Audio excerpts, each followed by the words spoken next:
রাতের আঁধারে গরম ও বিদ্যুতের অভাবে পড়াশোনা করছে মোহাম্মদ আসিফ মিয়া ও রিফাত মিয়া। খুব কষ্ট করে রাত জেগে পড়াশোনা করছে। সেই ভিডিওটা আশা করি সকলেই বেশি বেশি লাইক কমেন্ট শেয়ার করে দিবেন।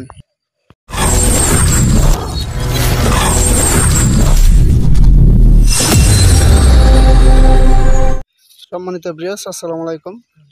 সকলে কেমন আছেন? আশা করি ভালো আছেন। আলহামদুলিল্লাহ, আমিও ভালো আছি।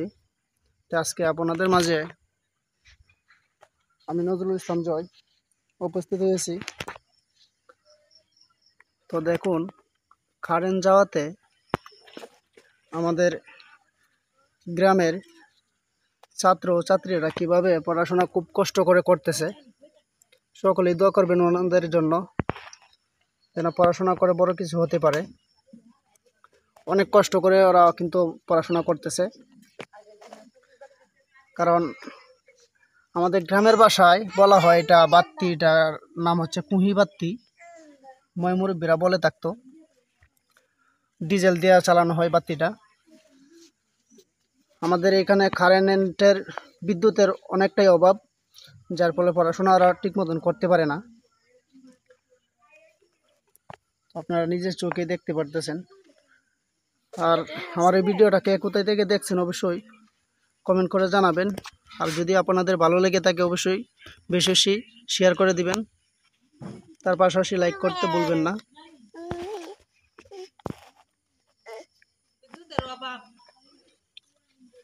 আমাদের গ্রামে কিন্তু বিদ্যুৎ 12 ঘন্টার মধ্যে প্রায় 10টি ঘন্টায় থাকে না, 2 ঘন্টা তাও মাঝে মধ্যে, অনেকটাই অভাব।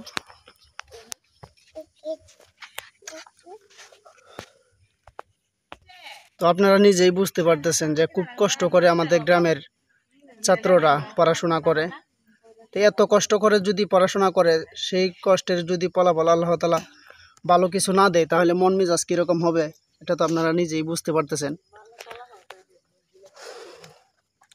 তাও ঠিক বলছেন, এত পরিশ্রম করে অনেক টাকা নষ্ট করে যদি পড়াশোনা করে, তাও আবার একটি চাকরির জন্য অনেক দৌড়াদৌড়ি করতে হয়, অনেক ঘুষ দিতে হয়। আমাদের বাংলাদেশের সরকারই এরকম। আচ্ছা, তোমার নামটা কি? আসিফ। আসিফ। তুমি যে এই পড়াশোনা করতেছো, তোমার কষ্ট হচ্ছে না? হচ্ছে। অনেক কষ্ট হইতেছে? জি। আচ্ছা, তোমাদের এদিকে বিদ্যুৎ 12 ঘন্টার মধ্যে কতটুকু থাকে সময়? এই তো 2 ঘন্টা। 2 ঘন্টা? 10টি ঘন্টায় বিদ্যুৎ থাকে না? তোমরা কি বিদ্যুৎ কেন্দ্রতে কোনো অভিযোগ করছো না? না। তা করো না কেন? অভিযোগ করছে, তা বিদ্যুৎ কেন্দ্র থেকে কোনো লোকজন আসে নাই? আচ্ছা, তুমি কোন ক্লাসে পড়ো? ক্লাস 8। ক্লাস 8? আচ্ছা, মাশাআল্লাহ। তো সকলে দোয়া করবেন ওনাদের জন্য। তো যে দেখুন, পাশে আরেকজন আছে, আমরা একটু ওনার কাছে যাব, দেখি ওনার মুখ থেকে কিছু শুনতে পারে কিনা। এই যে আরেকজনের কাছে আমরা অলরেডি চলে আসছি। এখানে মোম জ্বালিয়ে পড়াশোনা করতেছে। তাহলে বুঝুন কতটুকু কষ্ট করে তারা পড়ার প্রতি আগ্রহটা নিচ্ছে। এরপরে যদি আল্লাহ তাআলা বা মানুষ ওদেরকে ভালো কিছু না দেয়, তাহলে মন মেজাজ যে কীরকম হবে আমি নিজেও জানি না। খুব কষ্ট করে ওরা পড়াশোনা করতেছে। মাশাআল্লাহ, দোয়া করি আপনারাও দোয়া করবেন ওরা যেন বড় কিছু হতে পারে। এত কষ্ট করে পড়াশোনা করতেছে, এই যে মোম জ্বালিয়ে। আর তার পাশাপাশি কিন্তু অনেকটা গরমও এখন পড়ছে। ওই যে ঘরের বাহিরে কিন্তু ওরা পড়াশোনা করতেছে। আচ্ছা, তোমার নামটা কি? রিফাত। রিফাত। তুমি কোন ক্লাসে পড়ো? ক্লাস 8। ক্লাস 8?